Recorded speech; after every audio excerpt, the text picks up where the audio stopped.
It really was 1980. And I was in the second semester of my freshman year in college, and starting in January, I'd started coming out as a male girl. Now, I know what you're thinking. Not like Caitlyn Jenner or Chelsea Manning. It's different. I didn't think I was born in the wrong body. I intended to remain a male girl. It's a genderqueer thing. Some of you are looking a little unsure about what that means. Well, imagine the people I was trying to come out to back in 1980. There was no such word as genderqueer back then. I wanted to come out, and that meant explaining and describing myself to people. And since there were no words for it, I started inventing my own terms. I'm staying up late at night, writing by hand with pen and paper. Because, you know, like back in 1980, unless you were an English lit major or something, nobody has a typewriter in campus. So I'm writing this stuff out by hand, and I'm making diagrams and stuff, trying to explain my gender identity. And then I take what I've written, and I Xerox it. And I go around handing out this stuff to my professors and to other students and asking them to read it. And then I ask them what they thought about it. And everyone was being very polite, saying, "It's very interesting." Now, so from the way they reacted, I thought they were being cautious because what I'd written was so potentially controversial. By March, I distributed this stuff all over. Meanwhile, I'd started wearing a skirt some of the time. I found one at the Salvation Army thrift store, and I wanted to symbolize my pride in who I was. I didn't wear it all the time, but I wore it around campus when I felt like it, including some of the time to my classes.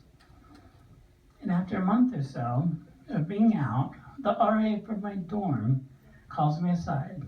"Allan, there have been some concerns about you, about your behavior.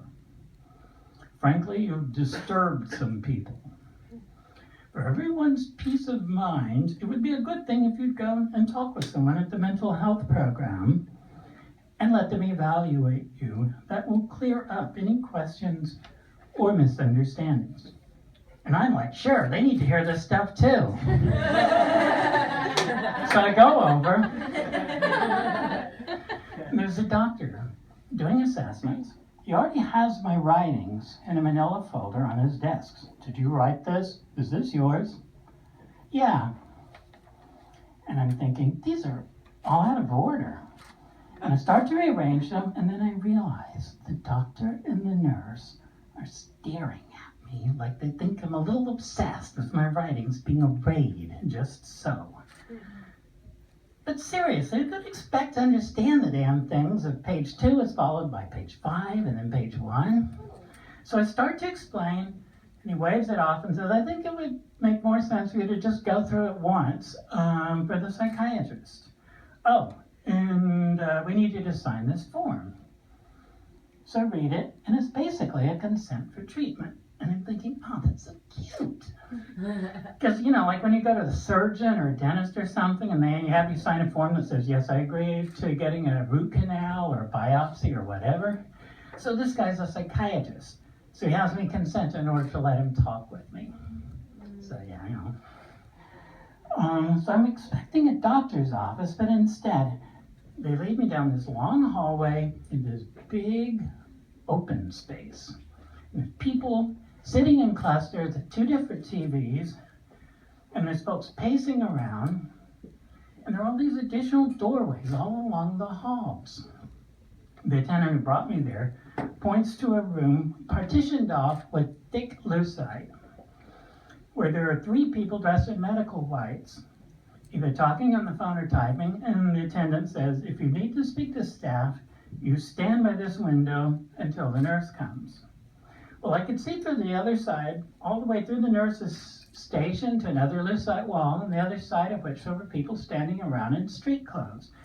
And so I asked, "So who are those people over there? Is that the actual psychiatric ward where people go if, you decide to admit them?" And the attendant says, "Those are the patients who have been determined not to pose a risk of hurting themselves or being dangerous. After an evaluation period, the doctor may decide that a patient is ready for that environment and they get transferred over to that side." So over here on this side are the people who have not reached that stage, yes. And also the people haven't been evaluated yet at all, apparently. So our waiting room doubles as the place where the seriously deranged crazies are kept. Gee, I can't imagine that would be stressful for anyone or anything. The attendant calls up, "Hi, Carolyn. Allan, this is Carolyn, and this is Denise, and this is Tommy. They're on this ward. I have to take care of something in the office, but I'll be back in a moment." And the attendant goes away, leaving me there with the dangerous, deranged crazies. Carolyn looked to be in her 30s, a tall woman with an intelligent face. Tommy and Denise were teenagers, standing together in a way that kind of indicated that they were probably a couple. "So, welcome to the loony bin, huh?" Carolyn greeted me. "What did you do to get into this place?" Apparently something I did or said upset some people on campus. So they asked me to come in and get cleared so they don't have to worry that, I'm an axe murderer. "Nah, you don't look like the axe murderer. You're more like the guy who dynamites the bridge if the city doesn't agree to your evil demands." So the female attendant who had been guiding me came back with a couple of male staff members and asked us all to join her. "Let's show Allan the outdoor recreation area." So we all trooped out the side door, and outside in a grassy area next to the ward corridor, I was asked to remove my shoelaces and my belt. Outrageous! I haven't been evaluated yet, and here I am being treated like some kind of psycho killer. Well, they tackled me, and they took my shoes and my belt off, and then released me. Well, two can play that game, I thought. If it's considered appropriate behavior around here to go around taking away folks' shoes, we're going to do so on an equal basis. So I grabbed a nurse orderly, removed his shoes, and proceeded to toss them up at the rooftop above us. Yeah, that didn't end quite as well as I'd hoped. I ended up tied face down on a bed in seclusion, getting shot up with Thorazine every hour. Okay, reality check, please. First and foremost, I had not been taken there in order for them to rule out the possibility that I may be crazy, if you see what I mean. For all those years going around worried that something was profoundly wrong with me and in need of fixing, and going to therapists who had essentially patted me gently on the head and sent me on my way. Now, when for the first time in my life, I'm confidently certain that I am okay, and I'm confident, I'm feeling good about myself, now I get locked up for being a crazy person. I had been locked up because I came out and wrote about my peculiar sense of sexual identity. But not so much because they're out to get me. Oh, I could believe that that kind of thing could happen. But I began to realize it was most likely that I got locked up because the things I was saying and doing didn't easily fit into their world, and that they couldn't understand it. When I finally figured out that it wasn't making a bit of sense to them, I laughed to myself, and I realized it wasn't the political implications of my ideas they were missing, but the basic nuts and bolts. Only by now they thought they found at least one nut. So at that moment, I realized I had to start over. I knew I wasn't crazy, and if I was patient and I took my time, I could make sense to people, to the staff, and to the other psychiatric patients.